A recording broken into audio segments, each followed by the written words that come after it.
वाली का दाह संस्कार। लक्ष्मण की बात सुनकर तार के मन में हड़बड़ी मच गई। वे शिव का ले आने के लिए शीघ्रता पूर्वक किष्किंधा नामक गुफा में गया।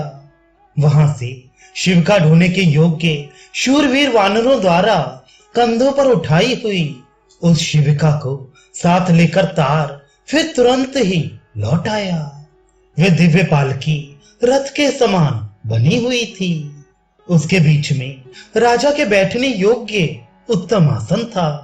उसमें शिल्पियों द्वारा कृत्रिम पक्षी और वृक्ष बनाए गए थे जो उस पालकी को विचित्र शोभा से संपन्न बना रहे थे।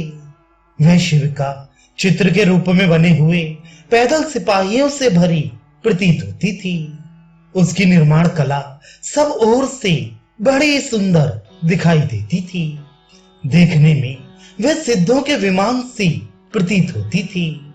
उसमें कई खिड़कियां बनी थीं, जिनमें जालियां लगी हुई थीं।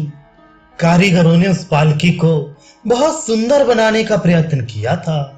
उसका एक एक भाग बड़ा सुघड़ बनाया गया था। आकार में वह बहुत बड़ी थी। उसमें लकड़ियों के क्रीड़ा पर्वत बने हुए थे।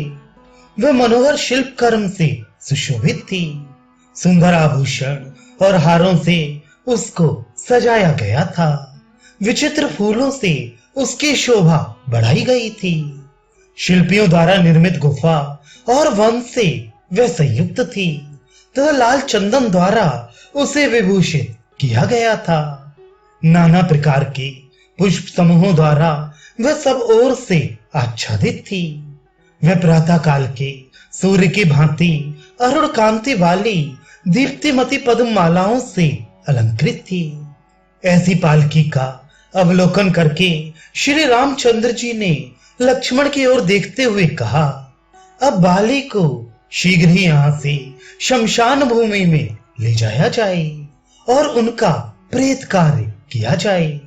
तब अंगद के साथ करुण क्रंदन करते हुए सुग्रीव ने वाली के शव को उठाकर उस शिविका में रखा। मृत वाली को शिविका में चढ़ाकर उन्हें नाना प्रकार के अलंकारों, फूलों के गजरों और भांति भांति के वस्त्रों से विभूषित किया। तदनंतर वानरों के स्वामी राजा सुग्रीव ने आज्ञा दी कि मेरे बड़े भाई का और दैहिक संस्कार शास्त्रानुकूल विधि से संपन्न किया जाए। आगे आगे बहुत से वानर नाना प्रकार के बहुसंख्यक रत्न लुटाते हुए चले। उनके पीछे शिविका चले। इस भूतल पर राजाओं के और दैहिक संस्कार उनकी बढ़ी हुई समृद्धि के अनुसार जैसे धूमधाम से होते हुए देखे जाते हैं, उसी प्रकार अधिक धन लगाकर सब वानर अपने स्वामी महाराज वाली का अंत्येष्टि संस्कार करें। तब तार आदि वानरों ने वाली के और दैहिक संस्कार का शीघ्र वैसा ही आयोजन किया। जिनके बांधव वाली मारे गए थे, वे सबके सब वानर अंगद को हृदय से लगाकर शीघ्रता पूर्वक वहां से रोते हुए शव के साथ चले।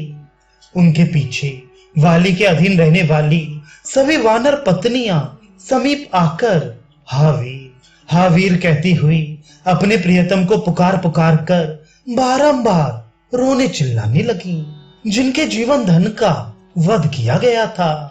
वे तारा आदि सब वानरियां करुण स्वर से विलाप करती हुई अपने स्वामी के पीछे पीछे चलने लगी।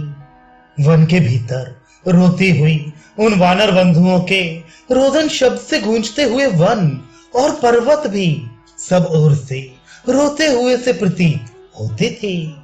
पहाड़ी नदी तुंगभद्रा के एकांत तट पर जो जल से घिरा था पहुंचकर बहुत से वनचारी वानरों ने एक चिता तैयार की। तदनंतर पालकी ढोने वाले श्रेष्ठ वानरों ने उसे अपने कंधे से उतारा और वे सब शोकमग्न हो एकांत स्थान में जा बैठे। तत्पश्चात तारा ने शिविका में सुलाए हुए अपने पति के शव को देखकर उनके मस्तक को अपनी गोद में ले लिया और अत्यंत दुखी होकर वह विलाप करने लगी। हा वानरों के महाराज, हा मेरे दयालु प्राणनाथ, हा परम पूजनीय महाबाहु वीर, हा मेरे प्रियतम, एक बार मेरी ओर देखो तो सही। इस शोक पीड़ित दासी की ओर तुम दृष्टिपात क्यों नहीं करते हो? दूसरों को मान देने वाले प्राण वल्लभ, प्राणों के निकल जाने पर भी तुम्हारा मुख जीवित अवस्था की भांति अस्ताचलवर्ती सूर्य के समान अरुण प्रभा से युक्त एवं प्रसन्न ही दिखाई देता है। वानर राज, श्री राम के रूप में ये काल ही तुम्हें खींचकर लिए जा रहा है, जिसने युद्ध के मैदान में एक ही बाण मारकर हम सबको विधवा बना दिया। महाराज, ये तुम्हारी प्यारी वानरियां जो वानरों की भांति उछलकर चलना नहीं जानती हैं, तुम्हारे पीछे पीछे बहुत दूर के मार्ग पर पैदल ही चली आई हैं। इस बात को क्या तुम नहीं जानते? वानर राज, जो तुम्हें परम प्रिय थी, वे तुम्हारी सभी चंद्रमुखी भार्याएं यहाँ उपस्थित हैं। तुम इन सबको तथा अपने भाई सुग्रीव को भी इस समय क्यों नहीं देख रहे हो?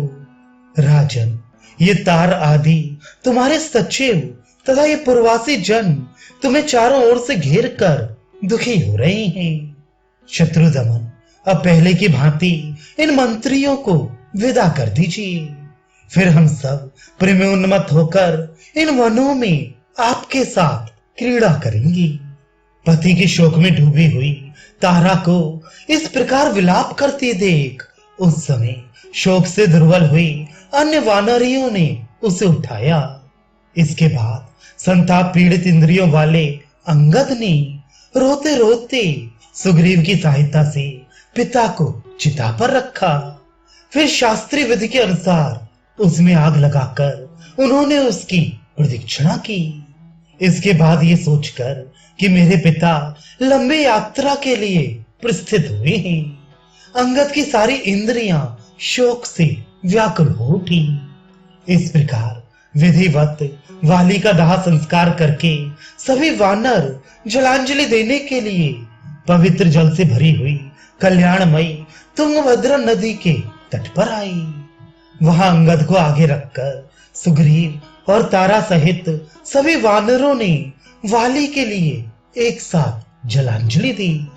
दुखी हुई सुग्रीव के साथ ही उन्हीं के समान शोकग्रस्त एवं दुखी हो महाबली श्री राम ने वाली के समस्त प्रेत कार्य करवाए।